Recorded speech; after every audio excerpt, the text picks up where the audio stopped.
जब कमल हासन और मणि रत्नम एक फ्रेम में दिखते हैं तो सिनेमा के दीवानों का दिल थोड़ा ज्यादा धड़कता है। और जब ये दोनों लेजेंड्स 38 इयर्स के बाद वापस आते हैं तो एक्सपेक्टेशन की हाइट बुर्ज खलीफा से कम नहीं होती। वेलकम टू असली रेटिंग, जो आपको दे फिल्मों का असली स्कोर बिना कोई बोर। अगर आप अपने रुपए और कीमती समय वेस्ट नहीं करना चाहते तो असली रेटिंग चैनल को सब्सक्राइब जरूर कीजिएगा और इस चैनल को दूसरों के साथ शेयर जरूर करना। And I know you are a movie thug, किसी के साथ गलत नहीं होने दोगे तो असली रेटिंग चैनल के रिव्यूज अपने दोस्तों के साथ शेयर जरूर करना। आज हम बात करने वाले हैं एक ऐसे फिल्म के बारे में जिसमें लेजेंडरी प्रॉमिस तो था लेकिन डिलीवरी में दम नहीं था। Let's break down this gangster saga performance by performance, because ये फिल्म उतनी बिखरी हुई है जितना मुंबई का ट्रैफिक पीक आवर्स में बिखरा हुआ होता है। So here's the premise. Rangaraya Sakthivel एक फियरलेस, रेस्पेक्टेड और बुलेट प्रूफ गैंगस्टर जिसको दुनिया या तो सलाम करती है या मारने की प्लानिंग। और इस फाइट में शक्तिवेल का बेस्ट फ्रेंड है डेथ, जो उसे नहीं आती। शक्तिवेल गलती से एक न्यूज़पेपर डिस्ट्रीब्यूट करने वाले लड़के अमरन की जिंदगी बर्बाद कर देता है और गिल्ट में उस लड़के का परवरिश करता है। और इसी गलती के बीच उस लड़के की 4 साल की छोटी बहन भी गुम हो जाती है। 20 साल बाद the boys all grown up, और क्या आयरनी है, वो उसी गैंगस्टर की सबसे बड़ी चैलेंज बन जाता है। Sounds dramatic of course, but unfortunately ये ड्रामा एग्जीक्यूशन में फेल हो जाता है। उलग नायकन कमल हासन और मणि रत्नम की ये पहली कोलैबोरेशन नहीं है। ठीक 38 साल पहले इन दोनों ने मिलकर एक सिनेमैटिक मास्टरपीस बनाई थी, नायकन, one of the greatest Indian films ever made. Nayakan has earned a spot in Time magazine's all-time 100 movies as well. Nayakan is not just a gangster movie. It's a tale of pain, rebellion and survival. इस movie में gangster को भी एक इंसान जैसा ही portray किया गया है। Well, ठग लाइफ की स्टोरी भी सिमिलर है। फर्क सिर्फ इतना है that it is adapted to suit the आज की जनता। Thug life is all about portrayal, revenge and revenge. Let's talk about Kamal Haasan, our beloved Rangaraya Sakthivel. भाई साहब, एक्टिंग में कोई कमी नहीं थी। ग्रेस, ग्रेट और गैंगस्टर स्वैग सब था। उनका स्क्रीन प्रेजेंस अब भी सिनेमा हॉल में तालियां दिलवाता है और सीटियों की गूंज सुनवाता है। कमल सर की फिल्म मेकिंग को समझना उस समुद्र को नापने जैसा है जिसमें हर लहर एक अलग कहानी सुनाती है। जैसे स्टैनली क्यूब्रिक ने कहा था, if it can be written or thought it can be filmed. वो सिर्फ एक्टर नहीं, एक फिल्म स्कूल हैं जिनके डायलॉग सिर्फ लाइंस नहीं, फिलॉसफी बन जाते हैं। But the problem lies in how his character was written. Sakthivel को इमॉर्टल गॉडफादर बनाने के चक्कर में मणि रत्नम ने लॉजिक को कंप्लीटली इग्नोर कर दिया है। बुलेट प्रूफ तो छोड़ो, कमल सर का कैरेक्टर तो नाइफ प्रूफ भी है और हाई फॉल प्रूफ भी। जख्मी होके ऐसे उठ जाते हैं जैसे सुबह की चाय पीने उठे हो। इस ओवर ग्लोरिफिकेशन ने कैरेक्टर की इमोशनल डेप्थ को डाइल्यूट कर दिया। जिस कमल सर से हम नायकन जैसी साइकोलॉजिकल कॉम्प्लेक्सिटी एक्सपेक्ट करते हैं, यहाँ वो सिर्फ एक एक्शन फिगर बन के रह गए। अब बात करते हैं सिलंबरसन टीआर की, जिन्होंने अमरन का रोल निभाया है। भाई ने फुल गैंगस्टर लुक में एंट्री ली with trimmed beard, brooding eyes and that I don't trust anyone vibe. Initially उनका प्रेजेंस स्क्रीन को इलेक्ट्रिक बना देता है, लेकिन जैसे ही सेकेंड हाफ शुरू होती है वो कैरेक्टर ही गायब हो जाता है। पता नहीं डायरेक्टर ने उन्हें कहां भेज दिया।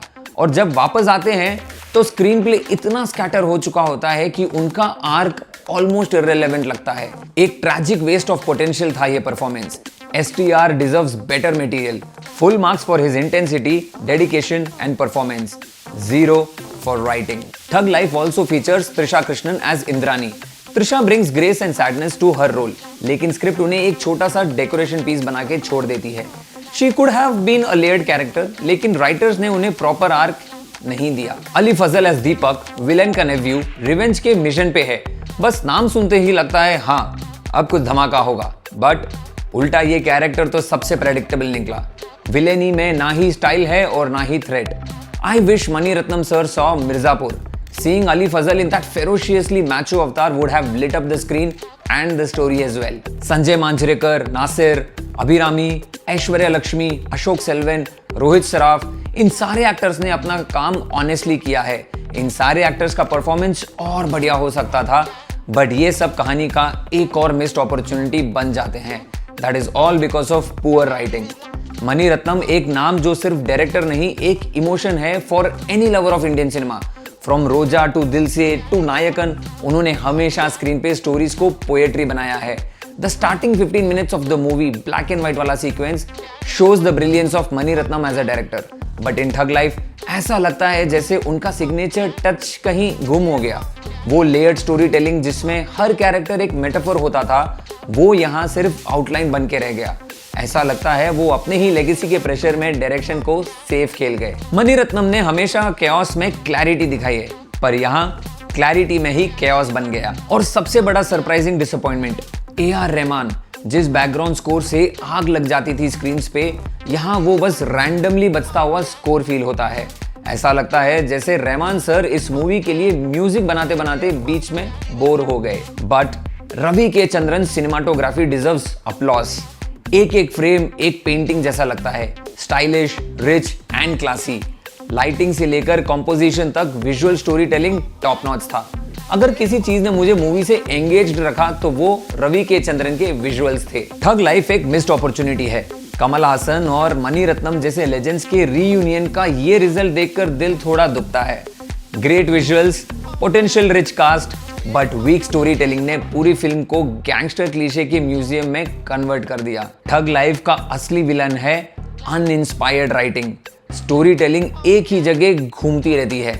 Betrayal, rivalry, revenge, been there, seen that many times. Second half में तो ऐसे लगता है जैसे एडिटर ने रेसिग्नेशन दे दिया हो।